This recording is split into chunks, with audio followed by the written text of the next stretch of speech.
Hello बच्चों, चलिए प्रश्न को देखते हैं। प्रश्न है हमारे पास, दिया गया कथन सत्य है या असत्य, हमें जांच करनी है। कथन है हमारे पास सारणी, जहां सारणी की प्रथम पंक्ति के अवयव है sine A, cos A, sine A plus cos B. Sine द्वितीय पंक्ति के अवयव है sine B, cos A, sine B plus cos B. तृतीय पंक्ति के अवयव है sine C, cos A, sine C plus cos B का मान शून्य के बराबर है या नहीं, हमें निम्न कथन सत्य है या असत्य हमें ज्ञात करना है। चलिए सर्वप्रथम हम प्रश्न के लिए मुख्य अवधारणा लिखते हैं। मुख्य अवधारणा में हम सारणिकों के एक गुणधर्म का अध्ययन करेंगे, जो कि कुछ इस प्रकार है कि यदि किसी सारणी की दो या दो से अधिक पंक्ति या दो या दो से अधिक स्तंभों के अवयव समान हो तो सारणी का मान शून्य के बराबर होता है।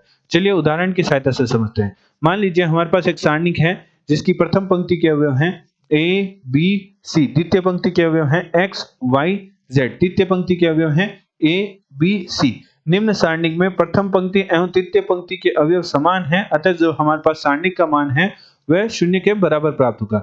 इसी प्रकार एक उदाहरण और देखिए। उदाहरण के तौर पर मान लीजिए हमारे पास सारणिक है जो कि 3 गुणा 3 कोटि की है, जिसकी प्रथम पंक्ति के अवयव हैं एक्स वाई, प्रथम स्तंभ के अवयव हैं एक्स वाई जेड, द्वितीय स्तंभ के अवयव हैं एक्स वाई जेड, तृतीय स्तंभ के अवयव हैं एक्स वाई जेड। निम्न सारणिक में प्रथम स्तंभ, द्वितीय स्तंभ, तृतीय स्तंभ के अवयव समान हैं, अतः जो सारणिक का मान है वह हमारे शून्य के बराबर प्राप्त होगा। अतः प्रश्नानुसार प्रश्न में हमें कथन दे रखा है जिसके अनुसार हमें सारणिक का मान शून्य के बराबर है या नहीं हमें जांच करनी है। तो सारणी की प्रथम पंक्ति के अवयव हैं वह है, सारणी की प्रथम पंक्ति के अवयव हैं sine A, cos A, sine A plus cos B. द्वितीय पंक्ति के अवयव हैं sine B, cos A, sine B plus cos B. तृतीय पंक्ति के अवयव हैं sine C, cos A, sine C plus cos B. निम्न सारणिक का मान शून्य के बराबर है या नहीं, इसकी हम जांच करते हैं। तो सर्वप्रथम हम संक्रिया लगाते हैं तृतीय स्तंभ पर, तृतीय स्तंभ माइनस प्रथम स्तंभ के अवयव करते हैं। तो चूंकि हमने प्रथम स्तंभ पर और द्वितीय स्तंभ पर कोई संक्रिया नहीं लगाई, तृतीय स्तंभ पर संक्रिया लगाई है, तो सर्वप्रथम हम प्रथम स्तंभ के अवयव लिख लेते हैं जो कि साइन ए, साइन बी, साइन सी। द्वितीय स्तंभ के अवयव हैं cos A, cos A, cos ए एवं तृतीय स्तंभ के अवयव हैं, तृतीय स्तंभ के अवयवों को प्रथम स्तंभ के संगत अवयवों से घटाने पर हमारे पास प्राप्त होगा साइन ए, से साइन ए घट जाएगा तो हमारे पास प्राप्त होगा cos B, cos B, cos B.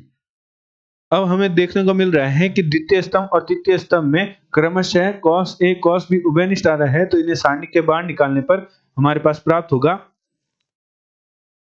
Cos, द्वितीय स्तंभ से कॉस ए और तृतीय स्तंभ से कॉस बी उभयनिष्ठ आ रहा है, तो इन्हें सारणी के बाहर निकाल लेते हैं। तो कॉस ए, कॉस बी बाहर निकाल लिया तो सारणी के अंदर हमारे पास प्राप्त होगा प्रथम स्तंभ के अवयव हमारे पास प्राप्त होंगे साइन ए, साइन बी, साइन सी। द्वितीय स्तंभ के अवयव हमारे होंगे एक एक एक, तृतीय स्तंभ के अवयव होंगे एक एक एक। चूंकि मुख्य उदाहरण अनुसार यदि किसी सारणी की दो या दो से अधिक पंक्ति या दो या दो से अधिक स्तंभों के अवयव समान हो तो सारणी का मान शून्य के बराबर होता है। अतः यहाँ हमारे द्वितीय स्तंभ और तृतीय स्तंभ के अवयव समान है, अतः सारणी का मान शून्य के बराबर होगा। तो कॉस ए गुणा कॉस बी की गुणा में हमारे पास आ जाएगा सारणी का मान शून्य, अतः हमारे पास मान प्राप्त होगा शून्य। अतः हम कह सकते हैं कि दिया गया कथन सत्य है, सत्य है। आशा करते हैं आपको प्रश्न का समझ आया होगा। धन्यवाद।